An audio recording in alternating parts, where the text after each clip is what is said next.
असेल, मानधनाच्या रकमेमध्ये अर्थसंकल्प मांडल्यानंतर वाढ करण्याचा निर्णय असेल, अशा वेळी अर्थसंकल्पाव्यतिरिक्त तरतुदी आपण पुरवणी मागण्यांच्या माध्यमातून करत असतो. आणि त्याच्यामुळे अध्यक्ष महोदय मला असं वाटतं की पुरवणी मागण्या या अत्यावश्यक बाबींच्या करताच आहे, हे आपण सगळ्यांनी लक्षामध्ये घेतलं पाहिजे. आशा वर्करचा मुद्दा इथं काढला. आशा वर्करच्या बद्दल पण अध्यक्ष महोदय आम्ही सांगितलं की त्याबद्दलचा सकारात्मक निर्णय, अंगणवाडी मधल्या आमच्या महिलांच्या बद्दलचा पण आम्ही निर्णय घेतला. मध्ये काही डॉक्टर लोकांची मागणी होती त्याही बद्दलचा अध्यक्ष महोदय निर्णय घेतला.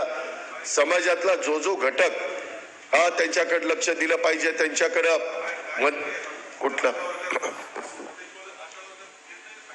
आशा वर्करचा बद्दलचा अध्यक्ष महोदय बाळासाहेब, सन्माननीय बाळासाहेब, मी सांगतो आशा वर्करचा निर्णय आज सभागृहामध्ये स्वतः मुख्यमंत्री जाहीर करणार आहे म्हणून मी सांगितलं, निर्णय घेतला. शेवटी राज्याचे प्रमुख या नात्याने तो त्यांचा अधिकार आहे.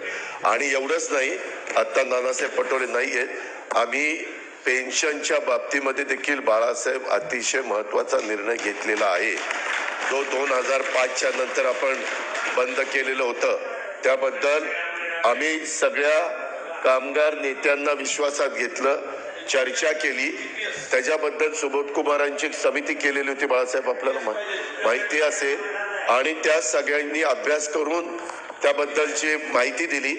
नंतर आम्ही देखील सगळेजण बसलो आणि त्याच्यात साधक बाधक चर्चा झाली आणि आज राज्याचे प्रमुख त्याबद्दलचा निर्णय, कारण राज्याच्या प्रमुखांनी मागच्या वेळेस सांगितलं होतं नागपूरच्या अधिवेशनामध्ये की पुढच्या अधिवेशनामध्ये आम्ही हा निर्णय घेऊ, हे वचनपूर्तीच सरकार आहे. मगाशी काल बोलला होता, पण त्याचं आजच सभागृहामध्ये राज्याचे प्रमुख जाहीर करणार आहेत आणि सकारात्मक निर्णय त्याच्याबद्दल तुम्हाला ऐकायला मिळेल.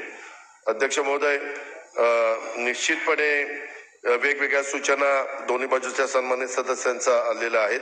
आगामी काळात त्यांच्या पोलीस पार्टी सगळ्याच बद्दल मी बोललोय मगाशी, खरंच आगामी काळात तो केला जाईल. राज्याच्या सर्वांगीण विकास करण्याचाच अध्यक्ष महोदय आमच्या